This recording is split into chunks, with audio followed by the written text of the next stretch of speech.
नमस्कार, प्रणाम, राम राम। कैसे हो आप सब लोग? मैं आशा करता हूँ आप सब लोग ठीक होंगे, अपना और अपने का बहुत ख्याल रख रहे होंगे। तो आज एक कहानी की शुरुआत पूर्वांचल के बाहुबली से, जिसका कि नाम काफ़ी आजकल सुर्खियों में बना हुआ है। और उसका ही नहीं नाम, उसके पूरे खानदान में उसके पूर्वजों का भी नाम देखा जाए तो काफ़ी देश जिले की नहीं, पूरे देश की जानी मानी हस्तियों में से एक रहे हैं। उनके पिता मैं बता दूं आज, पहले आपको बिना सस्पेंस जारी किए कि किसकी बात कर रहे हैं। हम दरअसल बात कर रहे हैं मुख्तार अंसारी की, बाहुबली मुख्तार अंसारी, जिसका कि अभी हत्या क्या कहेंगे, हत्या उसके घर वाले कह रहे हैं, जिसकी अभी मौत हो गई है बांदा जेल में। और घर वालों का आरोप है कि उसको स्लो पॉइजन दे के मारा गया है। और उसकी जो मौत हुई है, डॉक्टर जो पुष्टि कर रहे हैं और जो पोस्टमार्टम रिपोर्ट में आया है वो आया है हार्ट अटैक की वजह से मौत हुई है। तो उसके आइए पीछे की कहानी जानते हैं, किस तरीके का उसका करियर था और बाहुबली, इतना बड़ा बाहुबली बना कैसे, क्या रीज़न थी और इतना बनने के पीछे कैसे बनता चला गया। तो पूर्वांचल का बाहुबली मुख्तार अंसारी,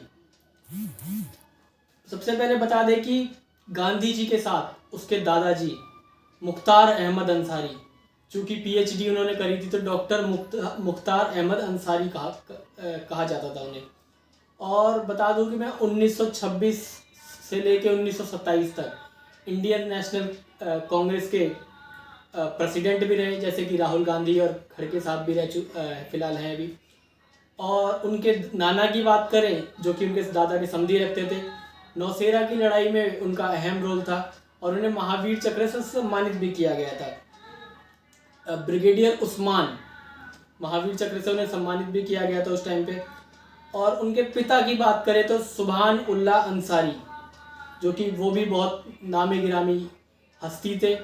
ये उन कहा जाता है कि उनकी छवि ऐसी थी समाज में कि ऑपोजिशन के लीडर भी थे वो। जब वो इलेक्शन में खड़े हुए थे तो सारी ऑपोजिशन पार्टियां अपने आप ही बैठ गई थी, कोई भी उनके खिलाफ लड़ने को तैयार नहीं था। इतनी अच्छी छवि बताई जाती है उनकी, और इतने अच्छे लीडर और इतनी अच्छी इज्जत थी उनकी।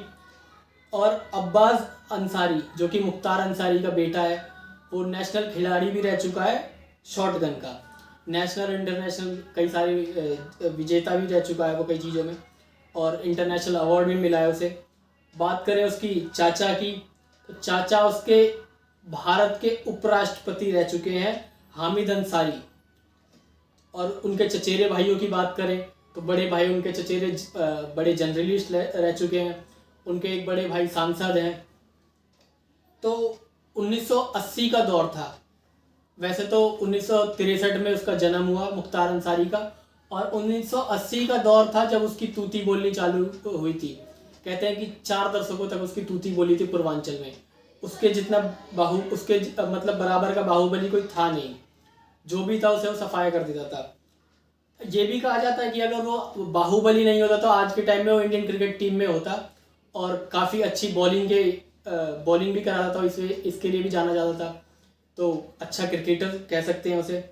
5 बार से विधायक रह चुका है मऊ विधानसभा सीट से। तो ये भी कहा जाता, मतलब 5 बार से विधायक रह चुका है, और 3 बार तो ये भी कहा जाता है कि 3 बार तो जेल के अंदर से विधायक रहा है। तो ये भी एक बहुत बड़ी बात है, उपलब्धि है उसके लिए। इसका जो नाम उठा वो उठा कृष्णानंद राय हत्याकांड से।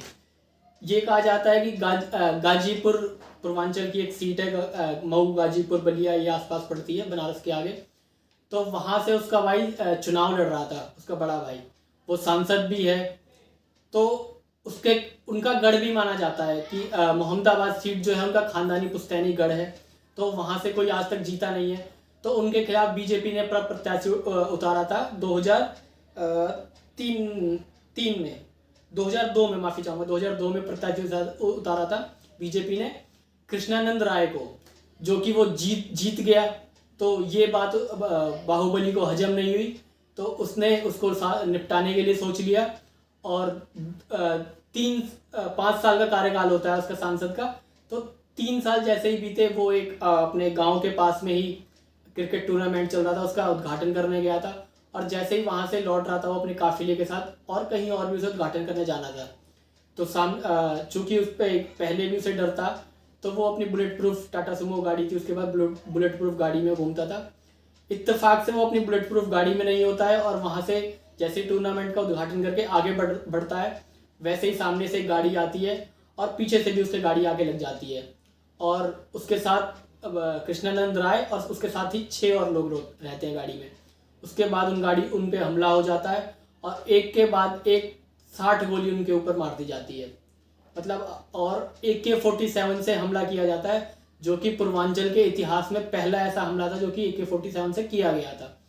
तो ये भी एक काफ़ी चौंकाने वाली बात थी उस टाइम में, 2002-03 की बात करूँ तो मैं।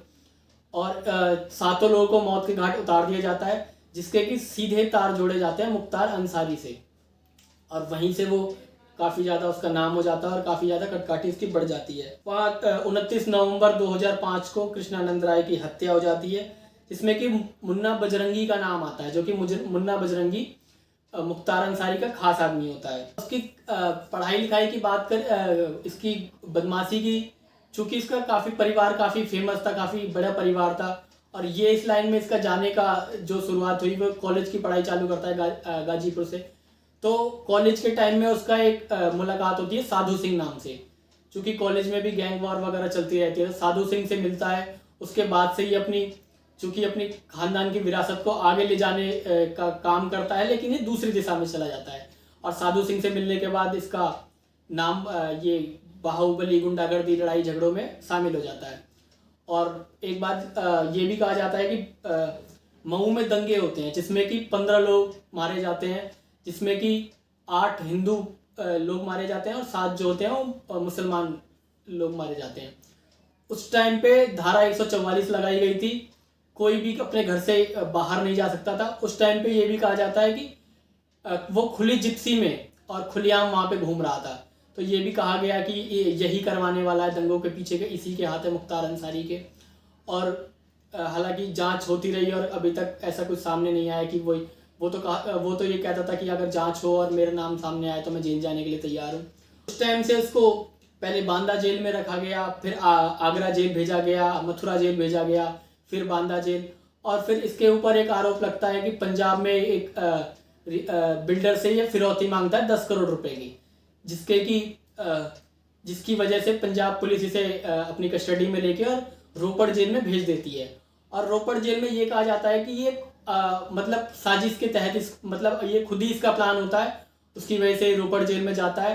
क्योंकि यूपी में काफ़ी ज़्यादा सख्ती हो जाती है, सरकारें चेंज होती रहती है, और रोपड़ जेल में ये कहा जाता है कि इसकी दामाद की तरह खातिरदारी होती है। चूँकि 25 जनों की बैरक होती है, उसमें ये अकेला रहता है और साथ में इसकी वाइफ बीवी रहती है। और टोटल मिला के जो इसका केस बताए जाते हैं, 97 से ज़्यादा केस इसके पूरे परिवार पे होते हैं और 57 से ज़्यादा केस अकेले इस पे खुद पे चल रहे थे। तो कुछ केसों में और जो बड़े बड़े केस थे, हत्या की कोशिश, अवैध वसूली, गुंडागर्दी, डकैती, इन चीज़ों पे इसके ऊपर आरोप लगते हैं और इन केसों में अंदर रहता है। और ये भी कहते हैं कि रोपड़ जेल में ये घूम फिर भी सकता था, आ भी जा भी सकता था, पूरी दामाद की तरह। कोई इससे मिलने जाए इसके परिवार का तो चाय पानी पूरी खातिरदारी होती थी। और एक ये भी बात कही जाती है कि जेल में जब ये जाता था, चूँकि खाने पीने का काफ़ी शौकीन था, तो जेल में जब जाता था तो इसके साथ एक इसका खनसामा भी जाता था, जो कि कुक होता है, खाना बनाने वाला। चूँकि ये बताते हैं कि खाने पीने का काफ़ी शौकीन होता है। जब मर्जी जब जेल से बाहर चला जाए, इसे घूमते फिरते हुए भी कई बार देखा जाता था। अपने शॉपिंग करने बाजार चला गया, घूमने फिरने चला गया, किसी से मिलने चला गया। एक बार मैं एक स्टोरी आज तक के क्राइम रिपोर्टर शम्स खान की मैं रिपोर्ट देख रहा था, तो वो ये बताते हैं कि वो जो लखनऊ में एक बार किसी केस के सिलसिले में जाते हैं रिपोर्टिंग करने के लिए, तो लखनऊ में वो होते हैं पुलिस हेडक्वार्टर में, तो दूसरे केस के सिलसिले में जाते हैं, तो एकदम से गाड़ियों का काफिला आके रुकता है। उसमें से निकल के मुख्तार अंसारी जा रहा होता है। वो देखते हैं, पहचान लेते हैं, क्योंकि इसकी कद काठी 7 फीट से ज़्यादा का माना जाता था और अलग ही इसका रुतबा, अलग दूर से ही दिख जाए काफ़ी भीड़ में भी। तो वो देखते हैं कि ये मुख्तार अंसारी जैसा लग रहा है। फिर वो इधर उधर पता करते हैं तो कहते हैं कि हाँ जी मुख्तार अंसारी है। तो वो सोचते हैं कि ये तो जेल में बंद है, ये यहाँ पे कैसे कर रहा है, ये पुलिस हेडक्वार्टर में कैसे घूम रहा है। क्योंकि अगर ये भाग भी रहा होता तो कहीं और इधर उधर भागता, पुलिस हेडक्वार्टर में ही क्यों भागता। तो वो पता लगाने की कोशिश करते हैं कि कोई जमानत किसी बेल पे आया हो, तो ये पता चलता है कि नहीं, वो जमानत बेल पे नहीं आया, ये अभी जेल में ही बंद है। तो उन्हें बड़ा शॉकिंग लगता है कि भाई ये कैसे हो सकता है कि वो बंदा जेल में बंद है और इधर पुलिस हेडक्वार्टर में घूम रहा है। तो वो अपने उनके साथी एक कैमरामैन होते हैं, वो कहते हैं जैसे ही वो बाहर निकल के आए तुम कैमरा शूट करना। तो वो अपना कैमरा तैयार कर लेते हैं और वो शूट कराता है। तो चूंकि वो क्राइम रिपोर्टर भी रह चुके हैं तो टीवी पे उसने नॉर्मल सी बात है कि देखा होगा एक आध बार, तो वो उनसे मिलता जुलता है, कहता है लो आराम से फ़ोटो लो। अपनी फ़ोटो करवाता है, एक आध मिनट तक बातचीत करता है और फोटो करवाता है। और साथ ही उसके उनके कंधे पे हाथ रखता है उस साहिर खान के। तो कंधे पे हाथ रख के कहता है तुमने फ़ोटो तो ले ली लेकिन ये टीवी पर चलाना मत। वो सोच में पड़ जाते हैं, इतना टाइम नहीं होता सोचने समझने का। फिर वो अपने गाड़ी में बैठ के निकल जाता है। वो जैसे ही अपने ऑफिस पहुंचता है, हेड ऑफिस यूपी के लखनऊ में, उनके कोई साथी होते हैं गोपाल जी करके, उन पे पहले ही फ़ोन आ चुका होता है कि आपके साथी ने फ़ोटो तो मेरी ले ली है लेकिन टीवी पे चलाना मत, ठीक नहीं होगा। तो वो कहते हैं कि नहीं शमशायर खान जी आप टीवी पे मत चलाइएगा, चूँकि आप तो दिल्ली चले जाएंगे और मुझे तो लखनऊ में ही रहना है, मेरे परिवार को भी लखनऊ में ही रहना है। तो वो दिल्ली आते हैं अपने आज तक के ऑफिस। उनसे पहले ही गोपाल जी का फ़ोन आ चुका होता है कि इन्होंने ऐसे ऐसे रिपोर्टिंग कर ली है, टीवी पे मत चलवाइएगा। तो ये भी कहते हैं कि उस टाइम तो नहीं चलाई थी, 10-15 दिन बाद उन्होंने टीवी पे रिपोर्टिंग चलाई, लेकिन ऐसा कुछ हुआ नहीं, अभी तक तो ऐसा कुछ हुआ नहीं। तो ये भी उसका दबदबा इतना था कि उसके खिलाफ जाके कोई रिपोर्टिंग तक नहीं कर सकता था, इतनी ज़्यादा उसकी तूती बोलती थी उस टाइम पे। और साथ ही इसमें एक और किरदार का रोल सामने आता है जो कि पूर्वांचल के होते हैं ब्रजेश सिंह। कहा जाता है कि पढ़ाई लिखाई में काफ़ी होनहार तेज बच्चा था और उनके पिताजी वाटर सप्लाई डिपार्टमेंट में काम कर रहे होते हैं और उनकी किसी वजह से हत्या कर दी जाती है। तो वो अपने पिताजी की हत्या लेने के लिए वो उनको मार देता है, हत्यारों को, और इसका भी नाम काफ़ी बड़ा हो जाता है। तो पूर्वांचल में फिर 2 बाहुबली हो जाते हैं। उधर वो एक त्रिभुवन सिंह होता है, त्रिभुवन सिंह और ब्रजेश सिंह का गैंग एक में मिल जाता है और वो दोनों मिलके मुख्तार अंसारी के खिलाफ लड़ते हैं दोनों। उधर फिर त्रिभुवन सिंह की हत्या हो जाती है और ब्रजेश सिंह उनसे लड़ता है।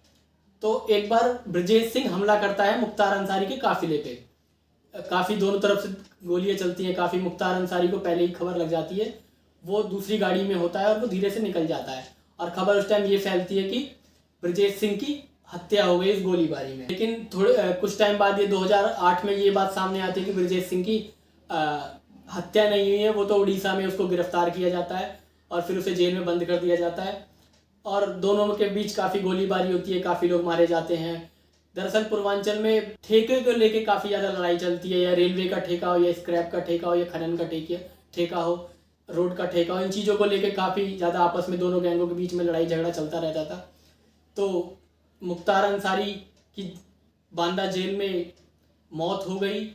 परिवार वालों का दावा है कि इन्हें स्लो पॉइजन दे के मार दिया गया और डॉक्टर ने जो पुष्टि की है पोस्टमार्टम में आया है वो है कि इनकी हार्ट अटैक से मौत हो गई। तो ये भी कहा जाता है कि उसका जो दूसरों पे वो डर बनाता था उसका खुद का डर उसके ऊपर हावी हो गया और उसकी मौत हो गई। क्योंकि काफ़ी साल से यूपी में देख रहे हैं कि योगी आदित्यनाथ की सरकार है तो काफ़ी ज़्यादा गुंडे बाहुबलियों को निपटाया जा रहा है एक के बाद और एक, और प्रशासन काफ़ी ज़्यादा सख्त है इन चीज़ों को लेके।